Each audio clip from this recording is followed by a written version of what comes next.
Chosen one, welcome back to the center stage you never asked for, yet always belonged to. The truth they can no longer run from is simple. Your silence speaks louder than any accusation ever could. While they plotted, poked, and performed, expecting chaos from you, you responded with something far more terrifying: inner peace.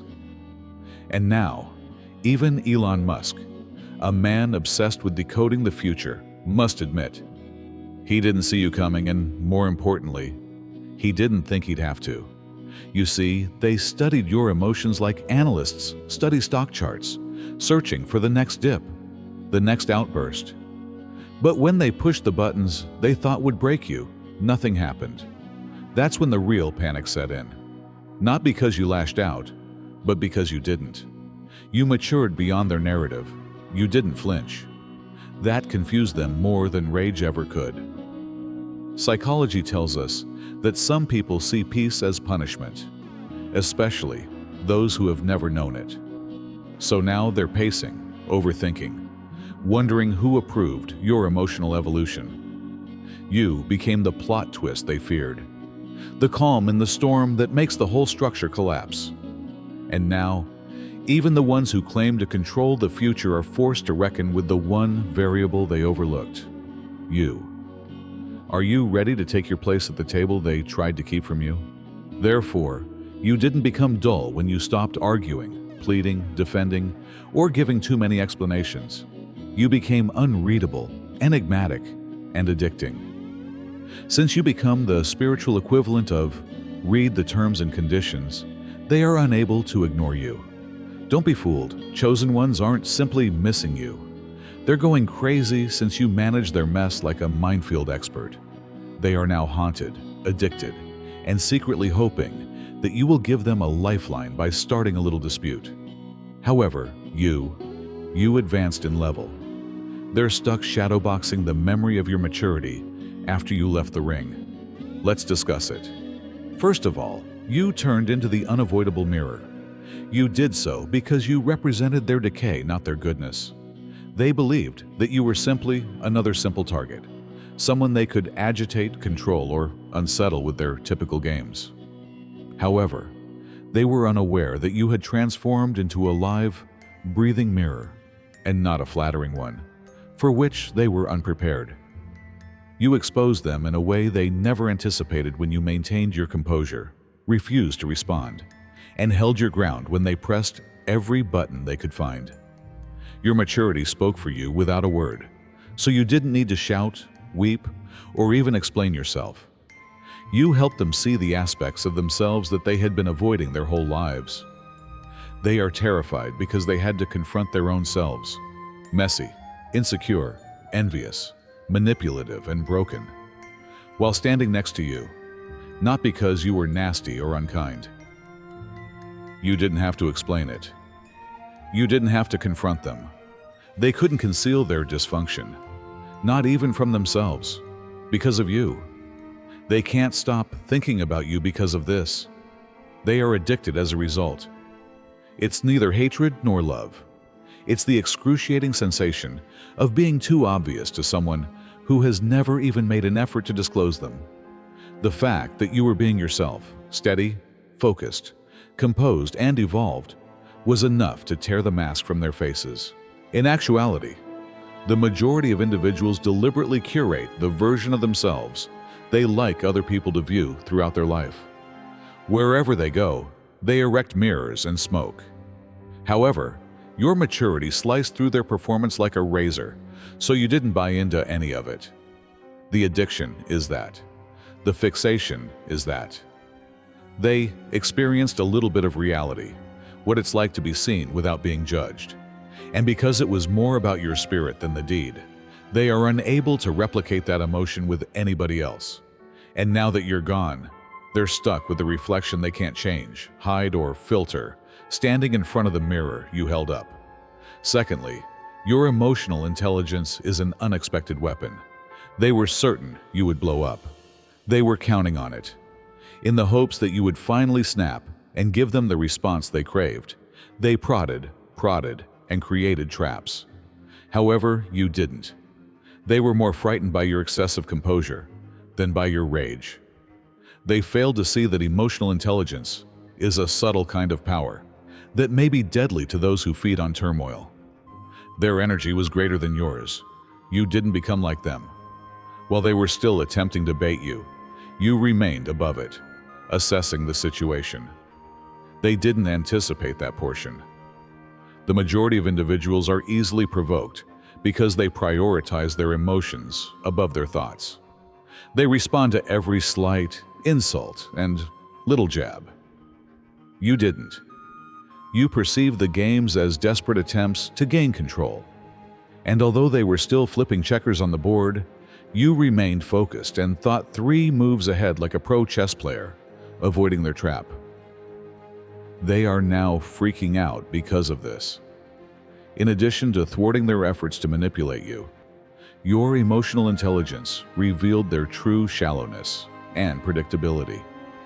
As they stood before you, they understood that you were not only more intelligent, but also more powerful. Not in a boastful, look-at-me manner, but rather in a deeply ingrained, unwavering manner that can only result from genuine development and challenging experiences. You've outgrown the urge to justify your value, which is why you weren't provoked. You now know who you are, therefore, you didn't flinch. And to someone who only knows how to judge their value by the mayhem they can create around them, that type of inner calm is scary. They expected you to lose your cool and act out, but you remained composed and took a calculated approach. They're left reeling, wondering how they ever imagined they could play with someone who didn't even know they were playing the game. Third, you managed them with surgical accuracy. You were doing soul surgery. They were playing checkers. They approached you as if it were just another little matter. They assumed you would fight, slap back, and end up in the same old scenario. However, you didn't just disregard the absurdity. You were so precise with them that they couldn't even speak. They were unaware that you were doing soul surgery on them, carefully, discreetly, and without ever brandishing a scalpel. You were deliberate in everything you did. You were getting closer to the core of the true problem with each quiet, each limit, and each time you rejected the bait. And it was always their brokenness, not you, that was the true problem. You didn't dispute their charges. To those who were determined to misunderstand you, you did not provide an explanation. You allowed them to speak. You allowed them to project. And you exposed them without blowing a single blow or raising your voice.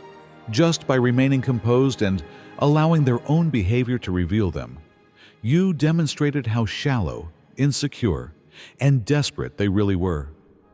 They are now hooked as a result. You made them sit in their turmoil by force, not by feeding it. Furthermore, it seemed like the quiet you left behind was more loud than any disagreement they were willing to have.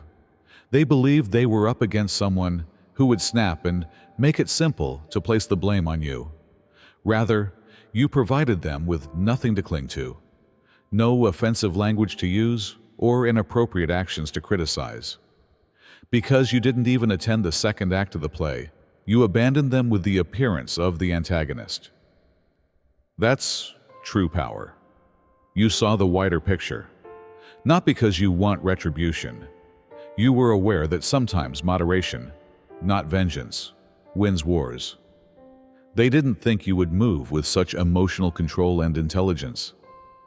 On a deeper level, you were carrying out a covert mission, but they believed they were dragging you into a street brawl. One that left them feeling vulnerable, hollow, and troubled by the realization that they would never be able to touch you the way they believed they could.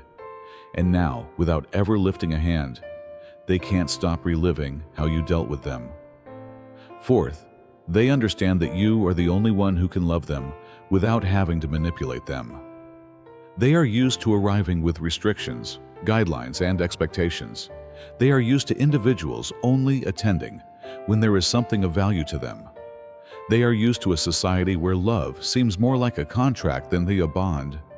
But that's not how you worked. They have nothing to offer you. You didn't attempt to shape, correct, or reshape them into something they weren't prepared for. You gave them room to just be. And that type of presence was like breathing fresh air for someone who has spent their whole life acting for others' praise. Unfortunately, they had no idea how to deal with it. When someone didn't want to dominate, exploit, or outshine them, they weren't sure how to respond. They weren't ready for the rarity of you. They first adored it. They felt noticed, liberated, and welcomed. But eventually, it became their worst fear as they realized deep inside that they couldn't control you either. You couldn't be coerced into remaining. They couldn't trick you into going after them. Your energy didn't rely on their acceptance, and your love wasn't desperate. You are now addicting because of it. In a world full of conditional emotions and phony devotion, you were the only thing that was genuine. They also wrecked it. They believed they could use the same tactics that worked on everyone else to manipulate you. But you were sincere. You weren't playing. You arrived entire and departed whole. They no longer feel the same when they contact anything. Everyone else either attempts to control them or wants something from them. They detest how much they long for the independence you granted them, the sense of unconditional affection, free from coercion, and without some covert scoreboard in the backdrop. Since they now understand what genuine feels like and are aware that they would most likely never experience it again, they detest it. Not because you're being mean, but because you took the reality with you when you left. You're also not returning. Fifth, your quiet was a proclamation of strength they couldn't fathom. It wasn't silence. They anticipated your outburst. They anticipated the storm, the kind of response that satisfies their irrational need for drama. Instead, you stood quietly, serenely, and almost eerily still. And that silence, it wasn't a passive one. It wasn't that you chose to ignore them or turn away. They were unable to comprehend or control the message. You didn't have to respond to them in any way. Therefore, you weren't giving them the response they desired. Your tranquility became the most potent force in the room because you were already entire and complete. Your silence was frightening to them. It was like witnessing someone fight a phantom. Despite their best efforts to get under your skin, they failed to get a hit. They were unable to shake you. You weren't letting their disarray infect you or succumb to their manipulation. They didn't grasp that the true power was your inner calm, the type of power that comes from knowing precisely who you are, what you will and won't accept, and that no one can move you until you let them. They were drawn to your silence, but in a manner they couldn't comprehend. Your calmness was like a narcotic they couldn't stop taking for their anxious, restless spirit. They were hooked to the tranquility you radiated since it was the complete antithesis of everything they were used to, regardless of how many times they attempted to stir things up. You produced a gravitational pull with the type of calm they couldn't duplicate in their hectic, noisy, and emotionally turbulent existence.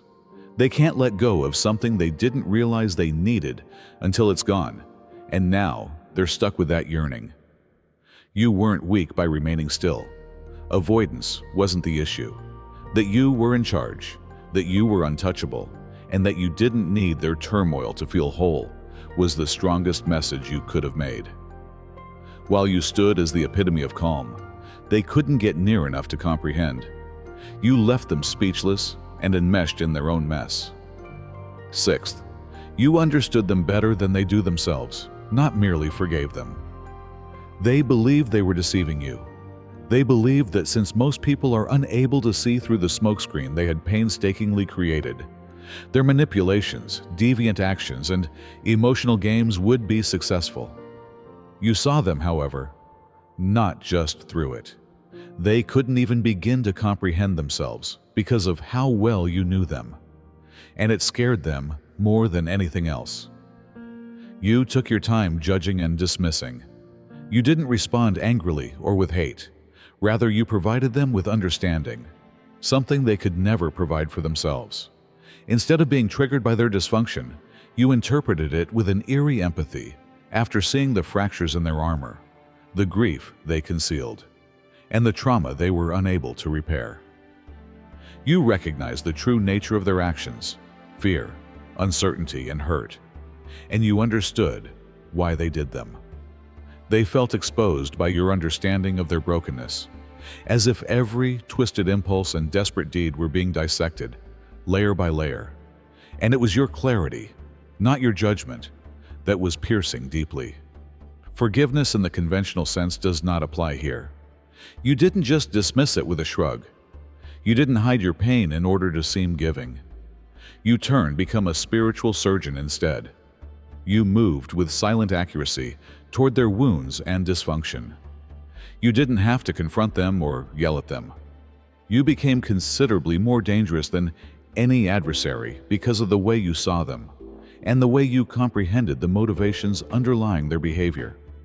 Not only were you giving them kindness, but you were also exposing the side of themselves that they had never dared to look at, and they were very shaken by it. Since it wasn't an attack, they were unable to avoid the facts you revealed to them.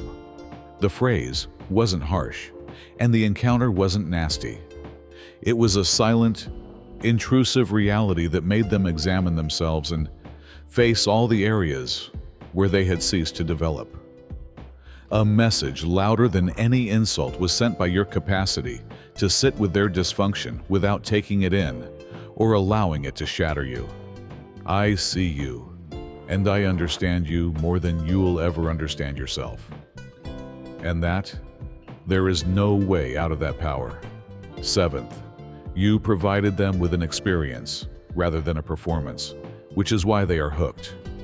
All of their lives, they have been surrounded by performances. Those who came just to participate. People who danced to keep them amused, fawned for admiration, and flirted for attention. However, you didn't play the game with me. You made no effort to please, influence, or conform to their standards. Unlike everyone else around them, you didn't arrive with a script, didn't show up for their applause, and didn't try to win their approval. You offered them an experience instead, which is far rarer and considerably more valuable. You weren't there to be validated. There was no transaction. You arrived entire, expecting nothing in return. Neither your words nor your deeds were intended to impress them. You didn't pursue their allegiance or flirt for their love. You offered them something more profound, the unadulterated power of just being there. Your completeness, vitality, and mystique made an effect that was much more profound than anything they had ever encountered.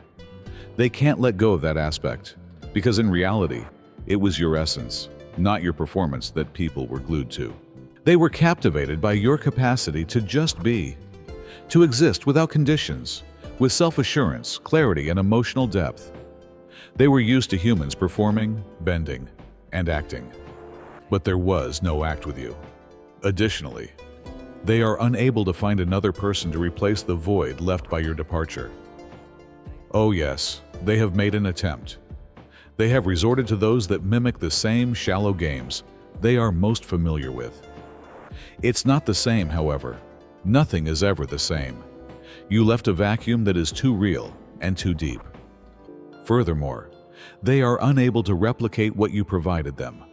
The mystery of your mystery, the serenity of your completeness, and the honesty of your presence, no matter how many imitators they introduce into their lives. The addiction is that. Since they now understand that their relationship with you wasn't a show, they are unable to sate their craving. It was genuine. They will most likely never locate it again. Eighthly, you revealed that they control the gullible rather than the intelligent. They have spent the majority of their lives flourishing in settings where deception is the norm, where authority is acquired by preying on the fears of others and taking advantage of the credulous. To achieve their goals, they have honed their strategies, used their charm, and woven their webs. But everything changed when they met you. Their games didn't cause you to respond. You were not duped by them. Their flimsy charm and hollow promises didn't impress you. You didn't need persuasion. You were able to see right through it. They didn't want anybody to know the reality, which you revealed. Their power only affects those who are ignorant. It only affects those who are spiritually dormant, those who haven't become enough self-aware to be able to recognize the deception. And they made a mistake there. You weren't in bed. It wasn't the dark for you. Your level of spiritual development was quiet. Their faces weren't in it. Furthermore, they had nothing to praise about the performance. It was deep, steady, and unwavering. They were also unable to touch it. It wasn't necessary for you to dispute, defend yourself, or reveal them for the cunning mess they were. You only needed to be. Your very existence demonstrated to them that their strategies were not universal. They came to the realization that they couldn't manage someone who was already entire and whose identity wasn't reliant on their validation or approval. Not only did you refute their manipulation, but you also made it unimportant. You made them unimportant. They're plummeting now. They don't understand why you don't respond to their typical games. For the first time, they are beginning to doubt themselves and see the limitations of their authority. And the power and consciousness of the individuals they attempt to control determine those boundaries. You demonstrated that real power comes from knowing yourself so well that no one can ever shake you, not from manipulating others. Nobody has the power to control you. They've been living in a world of smoke and mirrors, playing games on people who are too preoccupied to see them for what they are. But you've shown them that. They are now forced to question if they will ever meet someone like you again, someone whose presence makes their manipulation seem like the void it always was.